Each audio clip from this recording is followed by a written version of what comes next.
Muchas gracias, doctor Juan Alfredo Viaggi Lama. Buenos días, bienvenido a esta vista pública para postulantes del Tribunal Constitucional. Se ha establecido un protocolo en el cual se le conceden 5 minutos para una presentación libre, donde usted puede presentar sus credenciales académicas, su hoja de vida, así como cualquier otra información que usted considere pertinente para la evaluación que hace el Consejo Nacional de la Magistratura en el día de hoy. Concluida esa parte, entonces los miembros del Consejo le podrían hacer preguntas en un plazo no mayor de 15 minutos. Tiene usted la palabra y le deseamos mucha suerte. Muchas gracias, señor presidente, señores presidentes del Senado, de la Cámara de Diputados, señor presidente, magistrado presidente de la Suprema Corte de Justicia, magistrada procuradora, magistrada consejera Nancy Salcedo, diputado, buenos días a todos. Mi nombre es Juan Alfredo Viaggi Lama, nacido en Barahona.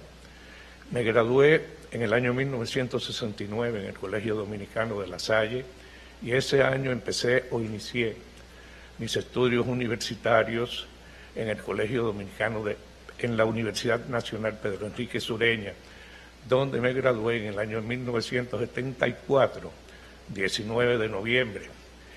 Y el 15 de diciembre de ese mismo año ingresé a la Falcon Bridge Dominicana como asistente legal assistant del Departamento de Relaciones Laborales de dicha empresa, donde laboré hasta el año 1978. De hecho, era el abogado de planta de la empresa en Bonao. En el 78, después de mi salida de Falcon Bridge, pasé a laborar en la oficina del doctor Lupo Hernández Rueda hasta el año de 1979, cuando ingresé en la Compañía Dominicana de Teléfonos, CODETEL, inicialmente como relacionador laboral y posteriormente como administrador del departamento legal de dicha empresa. En el año 1987 salí de Falcon Bridge y abrí mi pequeña oficina de abogado, que fue creciendo hasta que en el año 1998 ingresé en el Poder Judicial como juez miembro de la Cámara Civil de la Corte de Apelación de San Cristóbal, donde permanecemos hasta el día de hoy en calidad de primer sustituto de presidente. En el Poder Judicial, y así le consta al magistrado presidente, fui fundador junto con él y un grupo de jueces de la Escuela Nacional de la Judicatura, y tuvimos a nuestro cargo el desarrollo docente de muchas materias, formando a los jueces del orden judicial, labor que hasta la fecha seguimos desempeñando. A nivel académico, contamos con una maestría en Derecho Constitucional, la primera maestría que se impartió en el país, doble titulación, Castilla-La Mancha, Universidad Católica Pontificia Universidad Católica Madre y Maestra, donde compartimos el aula con la magistrada Nancy Salcedo. También tenemos un máster en Derecho Constitucional obtenido de la Universidad de Salamanca en el año 2002. A nivel académico somos docentes desde el año 1982 hasta la fecha. Desde el punto de vista de bibliografía, podemos afirmar que somos hoy por hoy, y me excusan la inmodestia, el autor más prolijo que cuenta el país, pues hemos publicado más de 50 obras de diferentes materias, independientemente de artículos en diversas revistas nacionales e internacionales. Y creo que en resumen, esa es mi hoja de vida. Sí, muchísimas gracias, doctor Juan Alfredo Viaggi Lama. Damos ahora la participación a los consejeros que quieran hacer preguntas. Aquí el consejero Víctor Fadul, diputado. Muchísimas gracias, señor presidente. Buenos días, señor Don Viaggi. Me gustaría que si usted pudiera indicarnos si establece la Constitución expresa o implícitamente alguna diferenciación de grado de eficacia entre distintos tipos de normas constitucionales, entre los valores, los derechos, poderes, garantías y sucesivamente. Bien. Buenos días, señor diputado. En la Constitución, en principio, es un catálogo de principios y valores.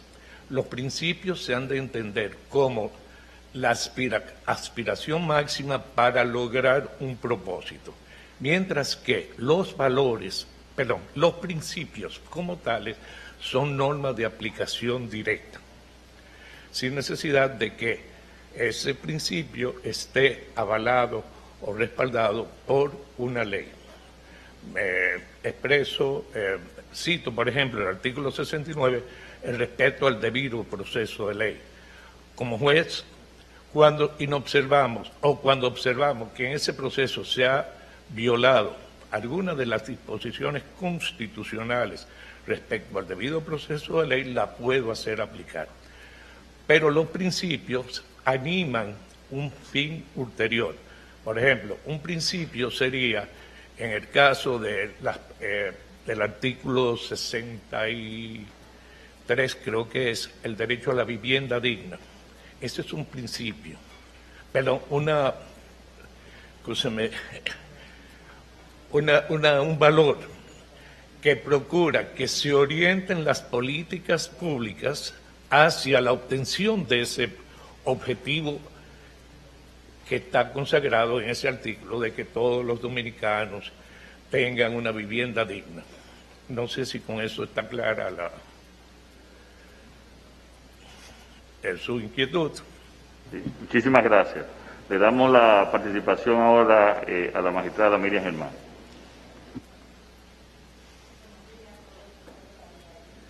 Buenos días, magistrada. ¿Usted podría decirnos cómo puede influir el Tribunal Constitucional en el fortalecimiento del Estado de Derecho? Obviamente, magistrada, que la labor del Tribunal Constitucional va a preservar y está llamado a preservar la supremacía de la Constitución. Preservando y asegurando la supremacía de la Constitución, preservamos el aspecto institucional del Estado. Porque si no respetamos la Constitución, que la veo como un contrato social que organiza una parte que se llama Estado y que se le reconoce a la otra parte, que somos los nacionales o los subordinados a ese contrato, si no se les respeta esa institucionalidad, no estamos en ningún punto, estamos muertos, en un punto cero. Es mi concepto muy particular. O sea, el Tribunal Constitucional, a partir de sus decisiones, va a reforzar la institucionalidad del Estado y controlar que esa norma suprema, que ese contrato social que se ha intervenido entre los administrados y ese órgano etéreo que llamamos Estado, se cumplan. Muchas gracias, doctor. Gracias, magistrada. Le damos ahora la participación al presidente de la Cámara de Diputados, licenciado Alfredo Pacheco. Muy buenos días, distinguido Juan Alfredo. Muy a propósito de su respuesta, ¿cómo valora usted el funcionamiento y desempeño del Tribunal Constitucional hasta el momento, desde su creación hasta el momento? Yo creo que ha sido positivo, señor presidente de la Cámara de Diputados. Ciertamente hay un aspecto que es criticable y es que se ha estado violentando los plazos que establece la propia ley orgánica de ese tribunal respecto al fallo de los recursos y de las acciones que se le someten. Quizás sea producto del cúmulo de acciones que conoce el tribunal y es un aspecto criticable, no podemos llamarlo engaño. La ley expresamente establece plazos para fallar, tanto la revisión de jurisdicción constitucional, la acción de inconstitucionalidad, etc. Y esos plazos vemos que no han sido respetados las más de las veces. ¿Usted cree que el Tribunal Constitucional puede controlar la constitucionalidad de la propia Constitución? Eventualmente hay un precedente, señor presidente, hay un precedente de la Corte Suprema de 1995 que estableció que la Constitución no puede ser declarada inconstitucional. ¿Por qué? Y es un razonamiento muy lógico que viene del sistema alemán, porque por encima de ella no existe otra norma para poderla comparar y decir, me está violentando esa norma suprema. En el caso europeo se admite que determinadas normas puedan ser, y constituciones puedan ser declaradas contrarias a el acuerdo marco de la Unión Europea. Y esa situación ha llevado que muchos países, y cito el caso específico de España, hayan tenido que adecuar sus constituciones a los marcos regulatorios de la Unión Europea. Pero en el caso nuestro hay un precedente que es vinculante, que fue dictado con motivo de aquella crisis de Balaguer y Peña Gómez, que motivó donde la Suprema Corte de Justicia en esa decisión 95 dice: la Constitución no puede ser declarada inconstitucional. Consecuencia, entendería que no, que el TC no podría declarar inconstitucional la propia Constitución. Muchas gracias. Bueno, muchísimas gracias al doctor Juan Alfredo Viaggi Lama. Gracias por su participación. Muy A amable. ustedes muy buenos días y que Dios les siga protegiendo en su salud. Buenos días. Muchas gracias.